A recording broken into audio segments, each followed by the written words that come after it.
علیکم ورحمۃ اللہ وبرکاتہ۔ الحمدللہ آج کی عظیم الشان کانفرنس جس کے انعقاد جامعہ ام حبیبہ رضی اللہ تعالی عنہا کے در اہتمام الحمدللہ واب پایا تکمیل تک پہنچ رہی ہے اور اپنے اختتامی مراحل میں داخل ہو چکی ہے۔ بہت سارے علماء کرام نے بالخصوص برادر گرامی قدر قاری قرآن حضرت مولانا حافظ محمد یوسف دسوری صاحب دامت برکاتہ العالیہ ابھی بہت ہی خوبصورت انداز سے عقیدہ ختم نبوت آپ کے سامنے بیان فرما رہے تھے۔ رات تقریباً 2:45 کا ٹائم ہو چکا ہے۔ میرے بہت ہی محترم بھائی شیر پنجاب حضرت مولانا منظور احمد صاحب حافظہ اللہ تعالی تشریف فرمائیں، تو میں یہ مناسب نہیں سمجھتا کہ آپ کو مزید میں خام خواہ اپنی ایک تقریر اور اس کا بھی بوجھ ڈال دوں، تو مجھے اندازہ ہی نہیں تھا کہ اتنی دیر تک مجھے ان ساتھیوں نے کہا تھا کہ 11 بجے آپ آ جائیں فارغ کر دیں گے، کچھ میں لیٹ ہوا لیکن بہرکیف رات 3 بجے تک بیٹھنے کا مجھے ذرا بھی اندازہ نہ تھا۔ اللہ میری حاضری کو قبول فرمائے، آپ حضرات کے جذبہ ولولہ ذوق شوق اللہ اسے قبول فرمائے، جامعہ ام حبیبہ رضی اللہ تعالی عنہ کو اللہ قیامت تک آباد فرمائے۔ اور کتنی دیر تک آ جانا بھی ہمت ہے 10-15 منٹ کی، مولانا منظور صاحب کے آنے تک میں وہ کہتے ہیں ذمہ داری ہے میری کہ آپ کو مصروف رکھو، ہے ہمت 10-15 منٹ۔ الحمدللہ رب العالمین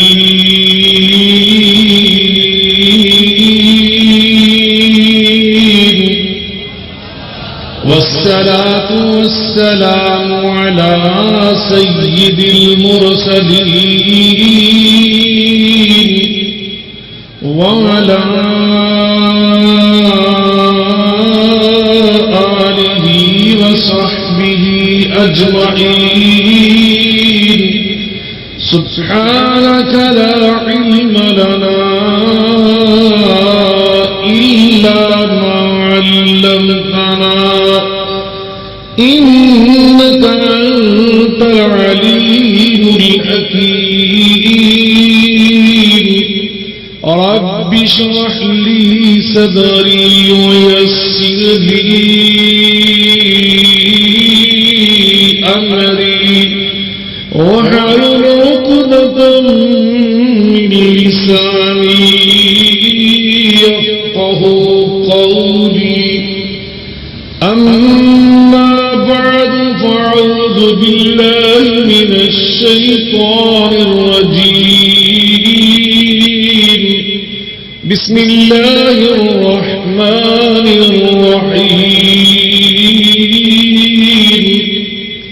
ما كان محمد أبا أحد من رجالكم ولكن رسول الله وخاتم النبيين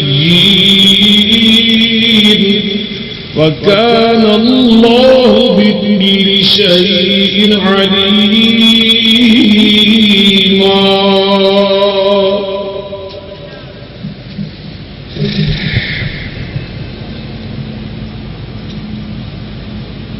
ہر قسم کی حمد و ثنا اللہ رب العالمین کی ذات بابرکات کے لیے، بے شمار حمد و سلام ہم سب کے ہادی و پیشوا جناب محمد مصطفیٰ احمد مصطفیٰ صلی اللہ علیہ وعلی آلہ وسلم کی ذات گرامی پر ہوں۔ علماء کرام، بزرگان ایمان، برادران ملت، ابھی حضرت مولانا دسوری صاحب وطن عزیز پاکستان کے حالات کے تناظر میں عقیدہ ختم نبوت کا بہت ہی خوبصورت انداز سے بیان فرما رہے تھے. میں نے بھی مناسب سمجھا کہ وقت کے اختصار کے پیش نظر ان کے خطاب کو اپنی گفتگو کے لیے بطور بنیاد اور اساس استعمال کروں اور چند منٹوں میں چند اہم باتیں آپ کے گوش گزار کرنے کی سعادت حاصل کروں کہ منصب نبوت کا مقصد کیا ہوتا ہے. اللہ رب العالمین نے قرآن مجید فرقان حمید میں ارشاد فرمایا وَمَا أَرْسَلْنَا مِن رَّسُولٍ إِلَّا لِيُطَاعَ بِإِذْنِ اللَّهِ کہ اشرف المخلوقات انسانوں کے لیے ہم نے ساری کائنات بنائی. وَالَّذِي خَلَقَ لَكُم مَّا فِي الْأَرْضِ جَمِيعًا آسمان بنائے تو انسانوں کے لیے, شمس و قمر بنائے تو انسانوں کے لیے, نجوم و کواکب بنائے تو انسانوں کے لیے, زمین کا فرش بچھایا تو انسانوں کے لیے, جمادات, برقیات, تجلیات, جمادات, حیوانات, یہ سب کچھ بنائے تو انسانوں کی خدمت کے لیے. لیکن اس انسان کو اگر ہم نے بنایا تو وما خلقت الجن والانس الا لیعبدون, اپنی غلامی کے لیے, اپنی عبادت, بندگی اور اطاعت کے لیے. اس بندگی کو, اس عبادت کو سکھانے کے لیے اللہ نے 1,24,000 نبی اور رسول وقتاً فوقتاً مبعوث فرمائے. بالآخر یہ سلسلہ نبوت جناب محمد مصطفیٰ احمد مصطفیٰ صلی اللہ علیہ وسلم پر جب پہنچا تب اللہ نے یہ اعلان فرمایا ما كان محمد ابا احد من رجالكم ولكن رسول الله وخاتم النبيين. اور میرے آقا نے اس کی تفسیر کئی مواقع پر بالخصوص خطبہ حجۃ الوداع میں یوں فرمائی کہ ایھا الناس لا نبی بعدی ولا امت بعدکم. ارے میرے امتیوں توجہ سے سن لو, اب قیامت تک میرے بعد یہ گرامر کے لحاظ سے لا نفی جنس کا ہے.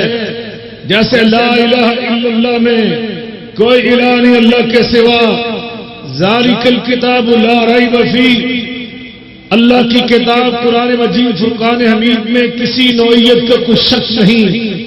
اسی طرح میرے آقا مولا علیہ السلام نے فرمایا لا نبی بعدی, اب میرے بعد جسے نبی کہا جا سکتا ہے وہ قیامت تک نہیں آ سکتا. ولا امت بعدکم, جب کوئی نیا نبی نہیں آئے گا تو اس کی نئی امت بھی نہیں آئے گی. نبیوں میں میں آخری نبی, امتوں میں میری امت آخری امت. اور آپ نے اس موقع پر وضاحت کر کے جو فرمایا وہاں یہ سوال پیدا ہوتا ہے کہ پہلے بگڑے انسانوں کی اصلاح کے لیے, ان کی تبلیغ اور تربیت کے لیے اللہ نبی بھیجتے تھے, پیغمبر بھیجتے تھے, رسول بھیجتے تھے. تو اب نبی کریم علیہ السلام دنیا سے تشریف لے گئے, 1400 سال گزر گئے. 1400 سال میں کتنے لوگ آئے جو بگڑے, جن کی اصلاح کی ضرورت تھی, جن کی تربیت کی ضرورت تھی. جیسے یہ ضرورت پہلے تھی بگڑے انسانوں کے لیے اللہ نبی بھیجتا تھا, اب بگڑے انسانوں کے لیے اللہ فرماتے میں نبی نہیں بھیجوں گا. اور قیامت تک لوگ آئیں گے, بگڑیں گے, فتنوں و فساد کا شکار ہوں گے, تو آخر ان کی اصلاح کے لیے, رہنمائی کے لیے اللہ نبی کیوں نہیں بھیجے گا؟ ان سوالات کے جوابات اللہ نے خود قرآن مجید میں ارشاد فرمائے. ان جوابات میں سے 3 جواب آپ بھی سن لیں. اللہ پہلا جواب یہ ارشاد فرماتے ہیں ہم نے پہلے ایک نبی کے بعد دوسرا, دوسرے کے بعد تیسرا, اس لیے ہم بھیجتے رہے. اور اب ہم یہ اعلان کر رہے ہیں کہ نبی نہیں آئے گا کوئی اور, اس لیے کہہ رہے ہیں 1,24,000 نبیوں پر جو ہم نظام زندگی, آئین اور دستور زندگی جس کا نام اسلام, ان الدین عند اللہ الاسلام, نازل کرتے رہے. اس کی کیفیت یہ رہی ایک نبی آئے, ہم نے ان پہ اپنا دین نازل کرنا شروع کیا. دین ابھی باقی ہوتا تھا مگر اس نبی کی زندگی کا وقت پورا ہو جاتا تھا. وہ نبی چلے جاتے, ایک اور نبی آ جاتے. ہم پھر ان پر دین کا نزول کرتے. ابھی دین آ رہا ہوتا تھا کہ اس نبی کا ٹائم ختم ہو جاتا تھا. اس لیے ایک کے بعد دوسرا، دوسرے کے بعد تیسرا دین آتا رہا، نبی آتے رہے. بالآخر جب فاطمہ کے بابا جان کی باری آئی، ہم نے وہی 1,24,000 نبیوں والا دین، نیا الگ دین نہیں، وہ سارے نبیوں والا دین، وہ ہم نے حسنین کریمین کے نانا جان پہ جب نازل کیا تو ساتھ ہم نے یہ اعلان کیا الیوم اکملت لکم دینکم واتممت علیکم نعمتی ورضیت لکم الاسلام اليوم اکملت لکم دینکم واتممت علیکم نعمتی ورضیت لکم الاسلام دینا. میرا خیال تھک چکے ہیں، تھک گئے نا آپ؟ ہمت ہے بھی آپ میں؟ چونکہ میری عادت نہیں کہ میں آپ سے مطالبہ کروں کہ کو سبحان اللہ حق کھڑ، میں نہیں کہتا. اگر آپ نے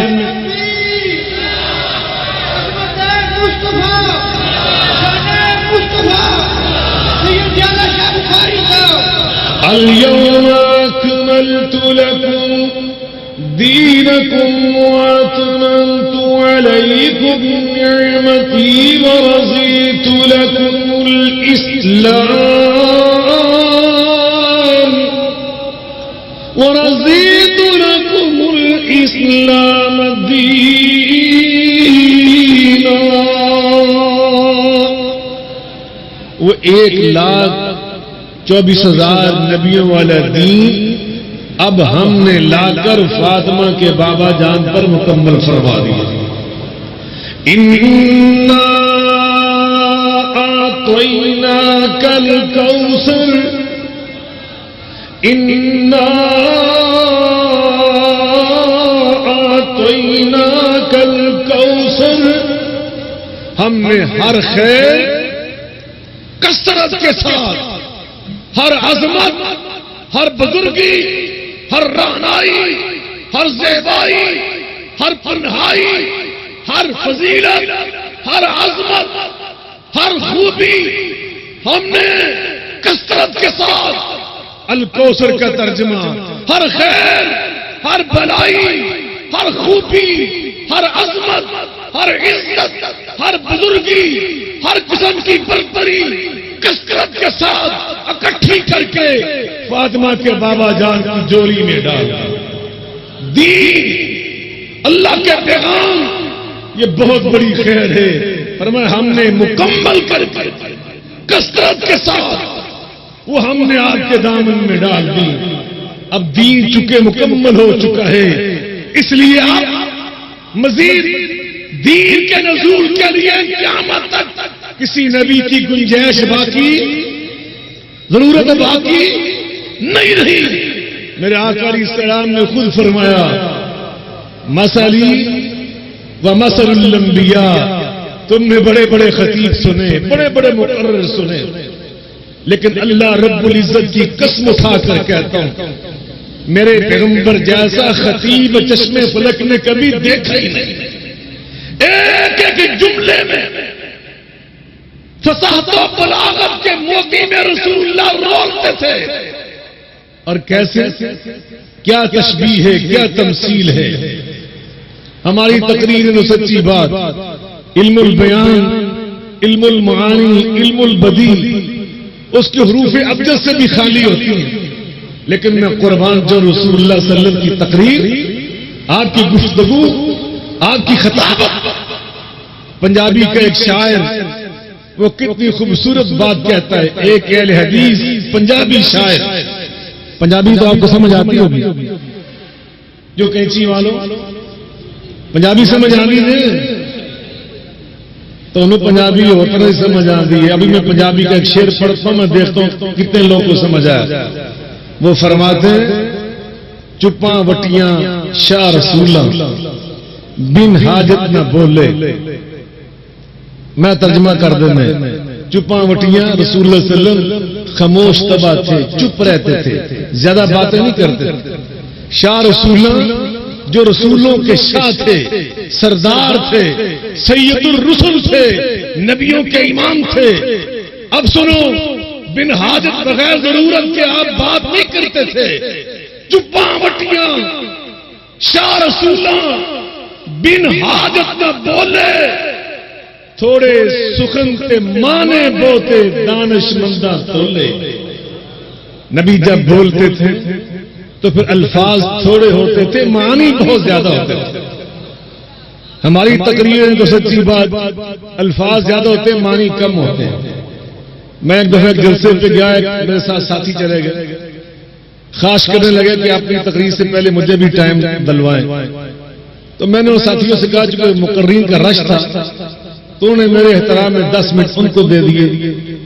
اب 10 منٹ انسان نحمدہ و نصلی علیہ پڑھے، اپنی تقریر شروع کرے. اب پہلے تو انہوں نے خطبہ پوری طرح سے پڑھا، 5-6 منٹ اس میں لگا دیے. اب قرآن پاک کی قید پڑھی، قل ان کنتم تحبون اللہ فاتبعونی یحببکم اللہ. اب اس کا ترجمہ شروع کیا. کیا ترجمہ کر رہے ہیں؟ قل ان کنتم، اے میرے محبوب آپ اعلان کر دیں. ایک دفعہ ہو گیا، اے میرے حبیب کھل کے کہہ دو، اے میرے رسول ڈنکے دی چوٹ کہہ دو. اور 4-5 منٹ ایک ہو جائے لفظاں جی سارے لگا ایک آیت کا ترجمہ بھی نہ ہو سکتا. مگر میرے آقا ایسا نہ تھے. میرے آقا کی گفتگو کیسی؟ تھوڑے سخن تے مانے بوتے، تھوڑے سخن چپاں وٹیاں. بھائی اخلاق صاحب تم تو میرے طرز کھانا چاہیے. میرے ساتھی نے پی ایچ ڈی کٹھے کرنے پہ اج ساڑھے 2 نے کٹھے ہوئے 2 پیپر سن. 2 پیپر رات میں ایک ٹی وی پروگرام کر کے صحیح وال جمعہ پڑھایا، ٹی وی پروگرام کیتا ہے، پھر واپس صحیح وال گیا. صحیح وال آ کے یونیورسٹی 2 پیپر دیتے ہیں، پھر ایک تقریر کی، پھر ریونڈ جا کے تقریر کی، پھر اتنے آ کے بیٹھا ہے، پھر واپس صحیح وال سویرے پہنچ کے تقریر کرنی. بلدیہ حال سے کوئی ترس بھی کھا لیا کرو یار. میں آخیا بھائی اخلاق میں ترس کھایا گا. واللہ یہ تھوڑا میرے احترام نہ نس جانا چپ کر دیا. میں کہا میرا ساتھی کلاس فیلو گلا کرے گا میرے سے. حضرات نبی کریم رؤوف الرحیم صلی اللہ علیہ وسلم پنجابی شاعر کیا کہتے ہیں؟ او اللہ قسم اہل حدیث جماعت میں بڑی زرخیز جماعت، بڑی زرخیز جماعت، ذرا تربیت کی ضرورت ہے، رہنمائی کی ضرورت ہے. پچھلے سال ربیع الاول میں میرا ایک پروگرام تھا ٹی وی کے اوپر، تو میرے ساتھ جو شیخ گفتگو تھے انہوں نے اپنے کچھ اشعار پیش کیے، تو میں نے بھی ایک پنجابی شعر ٹی وی کے اوپر پیش کیا. وہ سنا دوں میں آپ کو، تو ہم اگلے سال تک بھولنا نہیں. جو ایسا پیارا شعر حضرت مولانا ابراہیم خادم رحمہ اللہ تعالی جو تاندلے والا کے ساتھ ایک گاؤں اینو آنا وہاں کے رہنے والے بڑے صاحب کلام شاعر تھے، اہل حدیث شاعر. ان کے ایک بہت خوبصورت شعر ہے، مولانا نے حدیث پڑھی نا، ان لی اسماء انا محمد وانا احمد وانا الماہی الذی یمر اللہ بالکفر والحاشر الذی یحشر الناس علی قدمی وانا العاقب الذی لیس بعد نبی.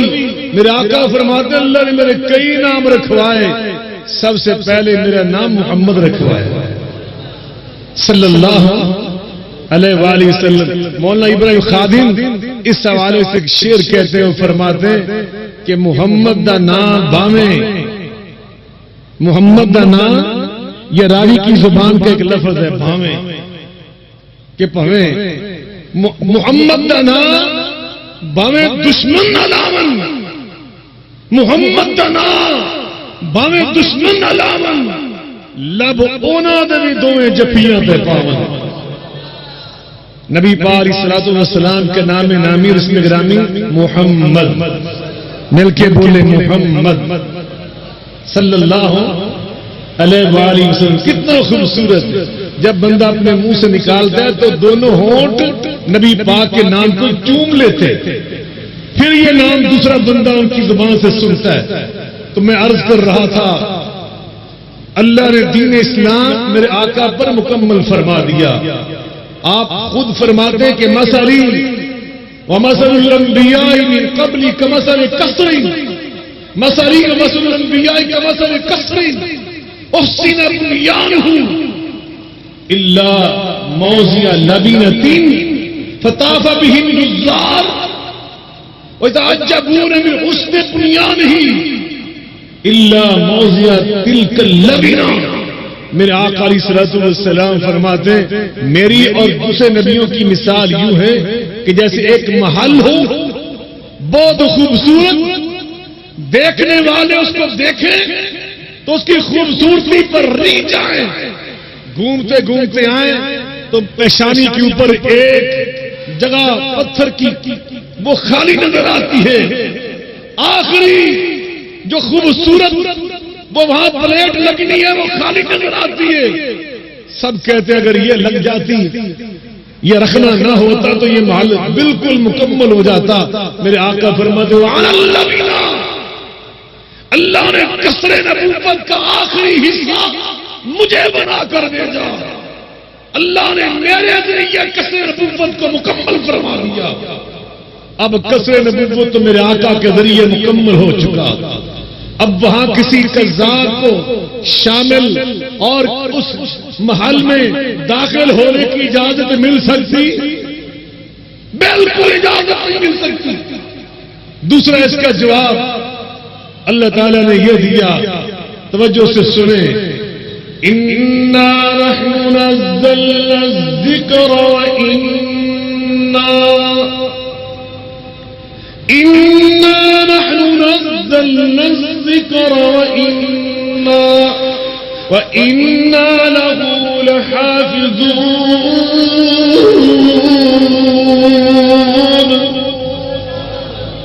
اللہ نے ایک نبی پر تورات نازل فرمائی، نبی کا نام موسیٰ علیہ السلام. ایک نبی پر زبور نازل فرمائی، نبی کا نام ماشاءاللہ. ایک نبی پر انجیل نازل فرمائی، نبی کا نام عیسیٰ علیہ السلام. اب میں آپ سے پوچھتا ہوں ایمان سے بتاؤ، جو زبور حضرت داؤد پر نازل ہوئی آج دنیا میں اپنی اصل شکل میں موجود ہے؟ اور جو انجیل حضرت روح اللہ علیہ السلام پر اللہ نے نازل کی وہ اپنی ایک اصل شکل میں موجود ہے. اور 4 انجیلوں کا اعتراض تو خود کرسچن لوگ کرتے ہیں. جو موسیٰ علیہ السلام پہ تورات نازل ہوئی آج اس کا ریکارڈ دنیا میں موجود ہے؟ ہرگز نہیں. جو صحیفے نبیوں پہ اللہ نے نازل کیے وہ دنیا میں موجود نہیں. اور پھر اس کے ساتھ ذرا سنیے، اللہ اس لیے ایک نبی کے بعد دوسرا، دوسرے کے بعد تیسرا بھیجتا تھا کہ جب ایک کتاب اللہ بھیجتے، صحیفہ بھیجتے، نبی کے چلے جانے کے بعد اسی نبی کے امتی اس کتاب کا حلیہ بگاڑ دیتے، اس صحیفے کو بالکل تبدیل کر کے رکھ دیتے. پھر اللہ ایک نیا نبی بھیج کر نئی کتاب نازل فرما کر، نیا صحیفہ نازل فرما کر یہ واضح کر دیتے تھے وہ اصل کتاب جو تمہارے پاس تھی اب وہ یہ نہیں ہے، یہ محرف ہے، مبدل ہے، یہ تحریف شدہ ہے. اب اصل دوبارہ میں نے پیغام اس نئی شکل میں اس نئے نبی کے ذریعے نازل فرما دیا ہے. اس لیے ضرورت ہوتی تھی کہ ایک نبی کے بعد اور نبی آ جائے، پھر ایک اور نبی آ جائے، پھر ایک اور نبی آ جائے. لیکن جب خاتم النبیین کی باری آئی اللہ نے ان پر قرآن نازل فرمایا. کیا نازل فرمایا؟ قرآن نازل فرمایا. اور قرآن نازل فرما کے ساتھ اعلان کر دیا اِنَّا نَحْنُ نَزَّلْنَا الذِّكْرَ وَإِنَّا لَهُ لَحَافِظُونَ. قرآن نازل کرنے والے بھی ہم ہیں اور قیامت تک اس کی حفاظت کرنے والے بھی، اس کی حفاظت کرنے والے بھی ہم ہیں. نبی پاک علیہ السلام پر قرآن کے نزول کو 1400 سال تقریباً گزر چکے. آپ مجھے بتائیں ان 1400 سال میں قرآن کے مخالف بڑے بڑے حکمران دنیا میں آئے، قرآن کے دشمن، قرآن سے حسد کرنے والے، قرآن سے بغض رکھنے والے، اور صاحب قرآن آمنہ کے لال سے از حد درجے کا کینہ اور بغض رکھنے والے لوگ دنیا میں آئے. اور زور لگاتے رہے، قرآن پاک کو تبدیل کرنے کی سازش کرتے رہے، لیکن مجھے آپ ایمان سے بتاؤ، آج دنیا بھر میں مسلمان مختلف نقاط میں فکر میں تقسیم شدہ ہونے کے باوجود، مختلف رنگتوں، مختلف زبانوں، مختلف تہذیبوں کا حصہ ہونے کے باوجود میں چیلنج کرتا ہوں، میں نے ساری دنیا گھوم پھر کے دیکھی، کینیڈا، امریکہ، یورپ، افریقہ اور عرب، سارے ملک، ایشیا کے کئی ملک میں نے گھوم پھر کے دیکھے، اللہ کی قسم اٹھا کر کہتا ہوں آج پوری دنیا میں وہی قرآن اپنی اصل شکل میں موجود ہے جو آمنہ کے لاڈ میں نازل ہوا تھا۔ اور ہمارا عقیدہ یہ ہے کہ قیامت تک قرآن اسی شکل میں رہے گا، اس لیے کہ اس کی حفاظت کرنے والا کون ہے؟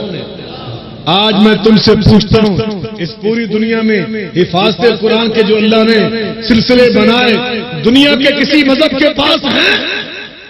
آج جو کتنا بڑا لاہور شہر ہے، کوئی ایک عیسائی پادری مجھے لا کے دکھاؤ جو پوری انجیل کا حافظ ہو، اور لاہور چھوڑ کر میں پوری دنیا کا چیلنج کرتا ہوں، پوری دنیا میں ایک عیسائی تم پیش نہیں کر سکتے جو اپنی انجیل کا حافظ ہو، پوری دنیا میں ایک یہودی سامنے نہیں لایا جا سکتا جو اپنی پوری تورات کا حافظ ہو، اپنی زبور کا حافظ ہو، اور کوئی ہندو نہیں لایا جا سکتا جو اپنی وید کا حافظ ہو، کوئی سکھ نہیں لایا جا سکتا جو اپنی گرنتھ کا حافظ ہو، لیکن جاؤ پاکستان کے نہیں پوری دنیا میں گھوم پھر کے دیکھو، کسی ایک ملک کے، کسی ایک شہر کے، کسی ایک محلے میں جا کے اعلان کرو، تمہیں وہاں سے سینکڑوں قرآن کے حافظ نظر آئے۔ جنرل پرویز مشرف کے دور میں اس پاکستان میں سروے کیا گیا کہ پاکستان کے رجسٹرڈ مدارس میں کتنے بچے حافظ قرآن بنتے ہیں ہر سال۔ میں آپ کو بتاؤں گا تو آپ کا ایمان تازہ ہو جائے گا۔ رجسٹرڈ مدارس کا پتہ چلا اس دور میں ایک سال میں صرف پاکستان کے رجسٹرڈ مدارس میں ہر سال 6 لاکھ بچے حافظ قرآن بنتے۔ اگر غیر رجسٹرڈ مدارس کو شامل کر لیں تو یہ 12 لاکھ سے بھی زیادہ تعداد بن جاتی۔ اور بنگلہ دیش میں مسلمانوں کی تعداد پاکستان سے زیادہ، انڈیا میں اس سے زیادہ، مصر میں، سوڈان میں، تشاد میں، ایریٹریا میں، جزر القمر میں، نائجیریا میں، نیجر میں، جاؤ سعودی عرب میں، کویت میں، بحرین میں، قطر میں، متحدہ عرب امارات میں کس کس کا نام لوں؟ اللہ قسم ہر سال کروڑوں بچے قرآن پاک کے حافظ بن رہے ہیں۔ یہ اللہ نے سلسلے بنا دیے۔ اب جو قرآن اتنا محفوظ ہے، اب اس قرآن کے بعد کسی اور نئی کتاب کی ضرورت تھی؟ جب نئی کتاب کی ضرورت نہیں تھی، وہ کتاب محفوظ تھی، تو کسی اور نبی کے آنے کی ضرورت بھی باقی نہ رہی۔ آخری جواب وَأَنزَلْنَا إِلَيْكَ الذِّكْرَ لِتُبَيِّنَ لِلنَّاسِ مَا نُزِّلَ إِلَيْهِمْ۔ اللہ فرماتے ہیں قرآن بھی ذکر ہے اور حدیث مصطفیٰ اور سیرت مصطفیٰ بھی ذکر ہے، قرآن بھی ذکر۔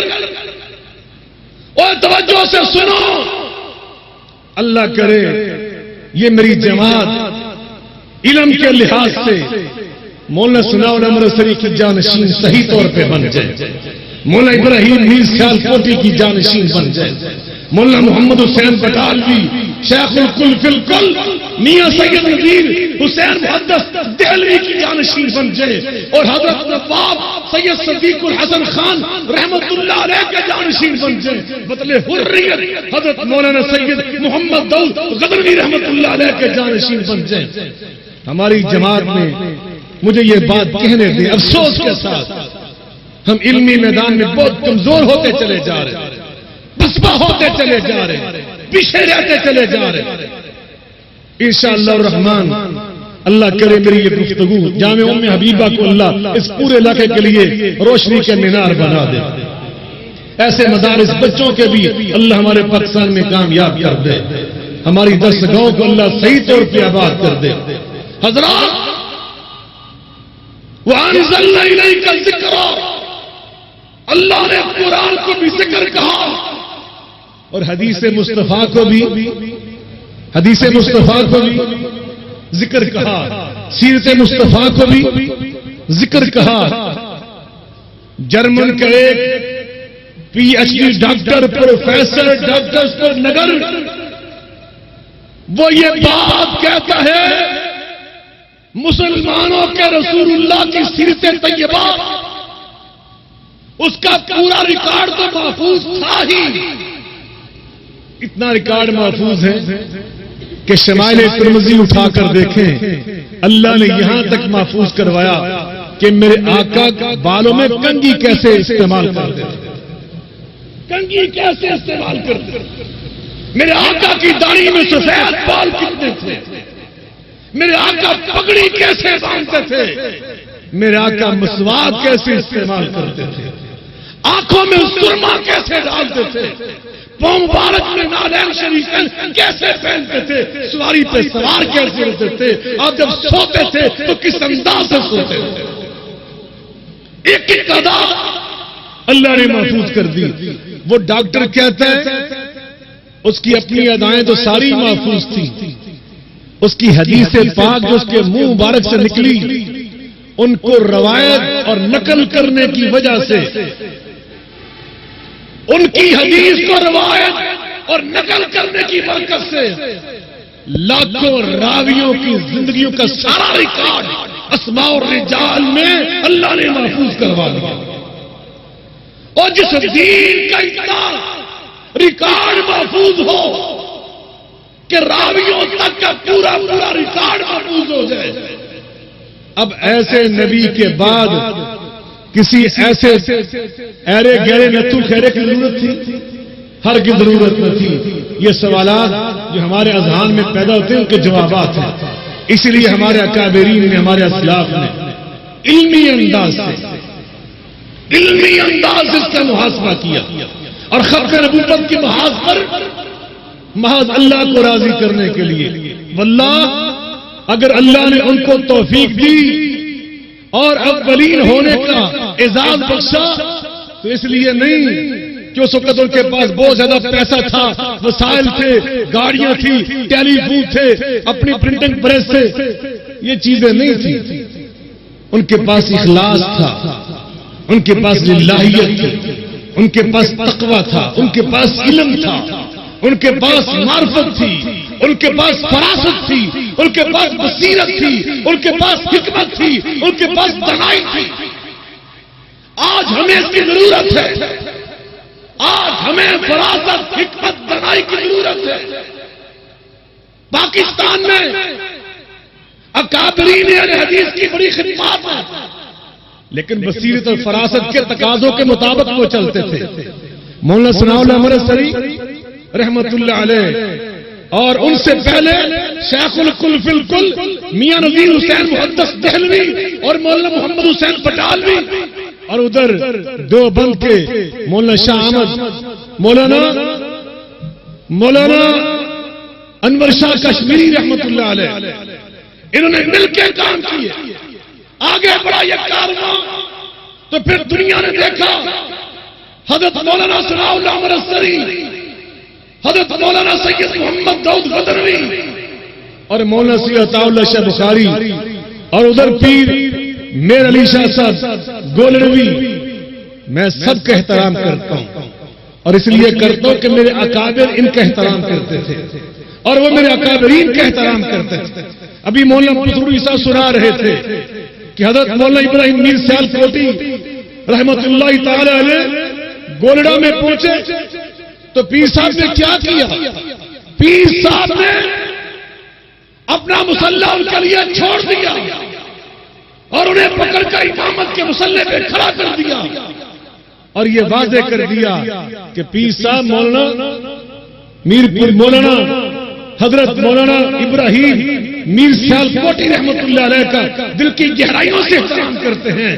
اور پھر دنیا نے دیکھا یہ کارواں آگے بڑھا، پاکستان میں حضرت مولانا سید محمد داؤد غدنوی اور حضرت لاہوری مولانا مدنی لاہوری جو جمعیت علماء اسلام جو بندیوں کے 32 سال غیر متنازع امیر رہے. مولانا لاہوری نے ساری زندگی نماز عید پوری زندگی منٹو پارک میں جا کر سید داؤد صاحب کے پیچھے ادا کی. بہت بڑے پیر تھے، علماء کے استاد تھے. مولانا معین الدین لکھوی صاحب رحمت اللہ علیہ، میں نے 25 سال ان کے ساتھ گزارے. میں نے دیکھا اللہ نے انہیں قرآن پر بڑا عبور دیا تھا. میں نے ایک دن ان سے پوچھا سفر میں کہ حضرت میں نے دیکھا کہ آپ کے ماشاءاللہ قرآن کے علوم میں بہت عبور ہے، اس کی وجہ کیا ہے؟ مسکرائے فرمان لگے میں نے تفسیر قرآن 2 بار پڑھی. ایک بار مولانا ابراہیم میر سیالکوٹی رحمت اللہ علیہ سے پڑھی، اور ایک بار میں نے تفسیر قرآن مولانا احمد علی لاہوری رحمت اللہ علیہ سے پڑھی. ہمارے بزرگوں کے استاد، مگر ساری زندگی وہ نماز عید سید داؤد صاحب کے پیچھے پڑھتے رہے. آپس میں اتنی محبتیں، اتنا احترام. آج پاکستان میں ایک ختم نبوت کا طے شدہ معاملہ پاکستان کے دستور میں اس کو شامل کر دیا گیا. پاکستان کی اسمبلی نے جتنے ارکان اس میں شامل تھے، میں دعا کرتا ہوں کہ ذوالقافی بھٹو سے لے کر آخری جو اس کا ممبر تھا، اللہ اس سب کو جنت میں جگہ عطا فرمائے. کہہ دیں آمین. یہ آپ کے بخل سے اللہ نے کسی کو جنت سے محروم نہیں رکھنا. اللہ میرا بڑا غفور رحیم ہے، وہ تو معمولی نیکیاں قبول فرما کے بڑے بڑے گناہ معاف کر دیتا ہے. جو ختم نبوت کے وفادار ہوگا اللہ اس کو ضرور جنت عطا فرمائے گا. تو میں یاد کر رہا ہوں دستور پاکستان، آئین پاکستان، یہ تمہاری نگاہ میں کچھ اور ہوگا. بخاری ایک طالب علم ہے، میری نگاہ میں یہ ایک اسلامی آئین، اسلامی دستور ہے. اس کی پہلی شخص نے لکھا ہے پاکستان کا سپریم لا، پاکستان کا سپریم لا کتاب و سنت ہوگا. ایسے ہم دستور کو اسلامی کہنے پر مجبور ہیں، اس کا احترام کرنے پہ مجبور ہیں. سورہ یوسف کبھی پڑھی آپ؟ سورہ یوسف پڑھ کے دیکھیں. حضرت یوسف اللہ کے نبی ہیں، نبی کے بیٹے ہیں، نبی کے پوتے ہیں، ایک نبی کے پڑپوتے. ما کانا لیاخذ اخاه فی دین الملک، وقت کے پرائم منسٹر ہیں، عزیز مصر ہیں، اپنے بھائی بنیامین کو اپنے پاس روکنا چاہتے ہیں، لیکن فی دین الملک، بادشاہ کا بنایا ہوا دستور، اس کے امیگریشن قوانین انہیں اجازت نہیں دیتے تھے اس طرح رکھنے کی.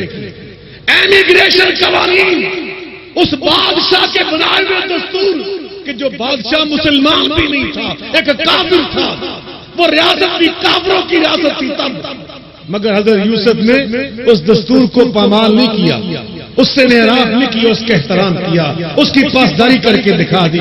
میں یہ واضح کرنا چاہتا ہوں اللہ نے ہمیں یہ پیغام دیا، اپنے ملک کے دستور سے انحراف کرنا یہ قرآن کی غداری ہے.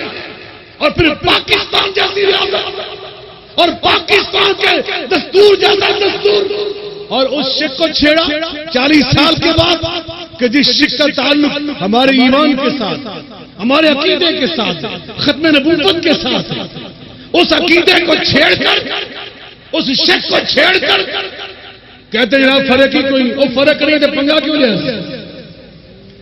پنگا لے دی لوڑ کی کیا ضرورت تمہیں پڑی تھی؟ وَلِلَّهِ الْعِزَّةُ وَلِرَسُولِهِ وَلِلْمُؤْمِنِينَ. اللہ کے فیصلے ہیں، دنیا و آخرت میں عزت صرف اللہ کا حق ہے، اللہ کے رسول کا حق ہے، ان پہ سچا ایمان لانے والے کا حق ہے. پھر دنیا نے دیکھا ختم نبوت سے غداری کرنے کی بنا پر، اور ختم نبوت سے غداری کرنے کی بنا پر دنیا نے ذلیل ہوتے ان لوگوں کو دیکھا یا نہیں دیکھا؟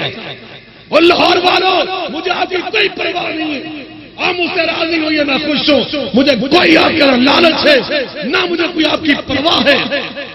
صداقت بیان کرنے سے مومن رک نہیں سکتا، اتر سکتا ہے سر خوددار کا مگر جھک نہیں سکتا. کی محمد سے وفا نے تو ہم تیرے ہیں، یہ جہاں چیزیں کیا لہو قلم تیرے ہیں. نبی پاک سے جو وفاداری نہیں کرتا، میں اہل حدیث ہونے کے نقطہ نظر سے یہ کہہ رہا ہوں، ہم ایسے لوگ کے ساتھ نہیں چل سکتے، ہم ایسی سیاست کو نہیں مانتے۔ یہ کوئی سیاست ہے؟ میں آپ حدیثوں سے پوچھتا ہوں کہ جنہوں نے ختم نبوت کے عقیدے کو چھیڑا ہے، تم ان کی سیاست کے ساتھ چلو گے؟ بتاؤ، اپنے ضمیر سے پوچھ کر، اپنے ایمان سے پوچھ کے بتاؤ۔ اللہ کی قسم اٹھا کے کہتا ہوں، اگر تمہارے ضمیر کے اندر پھر بھی تبدیلی نہ آئی تو پھر یاد رکھنا، کوئی اللہ تمہارے اہل حدیث ہونا نہیں دیکھے گا، گریبان تمہارا ہوگا اور خاتم النبیین کا ہاتھ ہوگا۔ یہ کوئی مذاق ہے؟ یہ عقیدہ ختم نبوت۔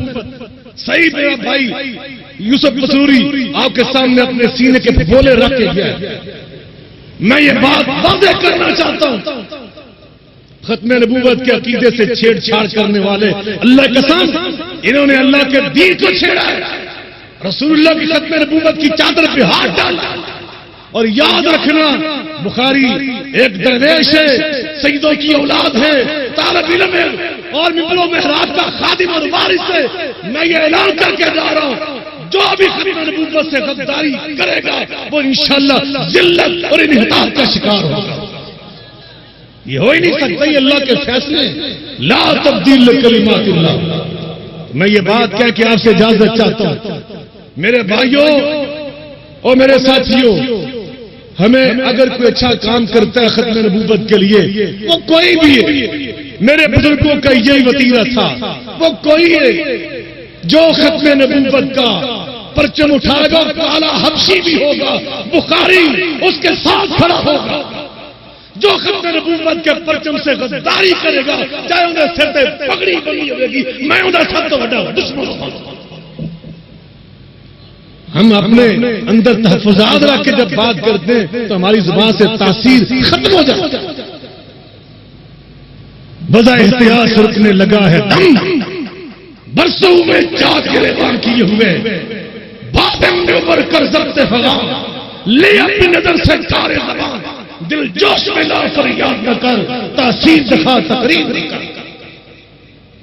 ہم پاکستان میں 2 کروڑ اہل حدیث ہیں، دیگر مقابلے فکر سے تعلق رکھنے والے سارے مسلمان۔ میں اعلان کر رہا ہوں، میں نے مدینہ یونیورسٹی میں ایک صحیح طالب علم کے طور پر دین پڑھا ہے، صحیح طالب علم کے طور پر مدینہ یونیورسٹی سے جو فاضل ہو کیا، ان سب سے پوچھو، یہ وہ طالب علم ہے کہ جس نے 5 سال میں ایک ناغہ نہیں کیا پوری یونیورسٹی میں، پورے 5 سال کے ریکارڈ ایک ناغہ نہیں ملا۔ میں نے صحیح طالب علم کے طور پہ پڑھ کر مدینہ یونیورسٹی کو اللہ کے فضل سے اس دور میں ٹاپ کیا تھا، ریکارڈ ہولڈر ہوں۔ میں وہاں سے جو دین پڑھ کے آیا ہوں وہ کیا ہے؟ لا نکفر احدا من اہل القبلہ، جو ہمارے قبلے کو قبلہ مانتا ہے ہم اس کو کافر نہیں مانتے، وہ ہمارا بھائی، کوئی اس کی خامی خرابی ہوگی ہم پیار محبت سے اس کی اصلاح کریں گے، لیکن جو سیدھا سیدھا رسول اللہ سے ٹکرائے گا وہ ہمارا کچھ نہیں لگتا، ہمارے کوئی اس سے مفادات وابستہ نہیں، ہمارا سب سے بڑا مفاد اللہ کا پیار ہے اور رسول اللہ کی محبت ہے، صلی اللہ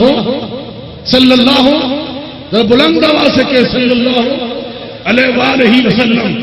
میرے بھائیوں، میں ایک بات کہنا چاہتا ہوں، یہاں پر کچھ دکانداروں نے ہمارے بزرگ ہیں، ان کی زبان سے ایک بات نکلی اور اس بات کا جو میں معنی سمجھتا ہوں وہ صرف یہ تھا کہ جو مرضی یہ کر لیں پارلیمنٹ کے اندر، جو بھی جملہ درج کر دیں، جو لفظ لے ہیں، ہم ہر جملے سے ختم نبوت کی پاسداری کا معنی نکالنے کی قدرت رکھتے ہیں، طاقت رکھتے ہیں، صلاحیت رکھتے ہیں، علمی بصیرت رکھتے ہیں۔ بات اتنی بات تھی، بات کا پتنگڑ بنا کر ہماری ساری قربانیوں پر، ہماری ساری نعمتوں پر، ہماری ساری خوبیوں پر بلڈوزر چلانے کی کوشش کی گئی، لیکن میرا اللہ علی کل شیء قدیر ہے۔ ختم نبوت کے حوالے پر اسی وقت آپ سب کے علم میں لانا چاہتا ہوں، سب سے پہلے الیکٹرانک میڈیا پر سب سے پہلے اگر کسی نے ختم نبوت کا پروگرام کیا، تاریخی پروگرام، اہل حدیث کا موقف اجاگر کیا، وہ الحمدللہ آپ کے بھائی سید ضیاء اللہ شاہ بخاری نے 7 نیوز میں بیٹھ کے کیا، سب سے پہلے ہم نے دنیا کو زبان دی اور ہم نے کہا یہ ہماری حکومت کی ساری شیطانیت ہے، ہم اس کی تردید کرتے ہیں، ہم اس کی مذمت کرتے ہیں، اور ہم آج یہ واضح کرنا چاہتے ہیں یہ جو آج شوشے چھوڑتے ہیں یہ پیدا بھی نہیں ہوئے تھے جب ساجد میر صاحب کے دادا جان مولانا ابراہیم میر سیال کوٹی رحمت اللہ علیہ نے مرزا قادیانی کے اس دعوے کی تردید کرتے ہوئے حضرت مسیح علیہ السلام کی حیات پر شاعت القرآن 2 جلدوں میں شائع کی، اس وقت ہم پیدا بھی نہیں ہوئے تھے اہل حدیث پہ کیچڑ اچھالنے والے، لیکن ہمارا کل بھی یہ موقف تھا، آج بھی یہ موقف ہے ختم نبوت کا۔ جو بھی کام کرے چاہے وہ دیوبندی ہوگا چاہے کوئی بریلوی ہو، ہمیں اس سے کوئی فرق نہیں پڑتا، جو بھی ہوگا وہ ہماری آنکھوں کا نور ہوگا، ہمارے سر کا تاج ہوگا، وہ ہمارے لیے محترم ہوگا، وہ ہمارا بھائی ہوگا، اور جو ختم نبوت سے غداری کرے گا وہ چاہے نواز شریف ہو چاہے کوئی اور ہو، ہم اس کے ساتھ نہیں چلیں گے، ہم اس کا راستہ اور ہوگا، ختم نبوت کے متوالوں کا راستہ اور ہوگا، انشاءاللہ ہم اپنے اصولوں پہ کاربند رہیں گے۔ وآخر دعوانا ان الحمدللہ رب